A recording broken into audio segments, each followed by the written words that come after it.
So why do you think we've seen like adverse effects with like people's memory or just the way that they're functioning when it's like something as basic as affecting your lungs? It is, that is a very good question. And we see memory effects and behavioral changes in patients who are in the ICU. It is a very critical part of medicine right now that everybody's focusing on. It's called post-intensive care syndrome, or PICS for a simple way. What it means is, if you are very sick, you are in the ICU, you've had a life-changing illness where you needed a lot of support, you were debilitated, you were in the bed, you had lots of lines and tubes inside you, you were basically on life support.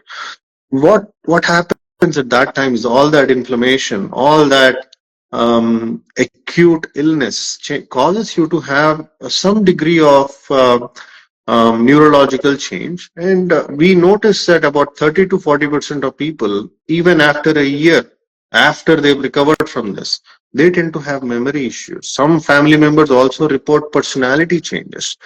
Depression is also more common in those patients.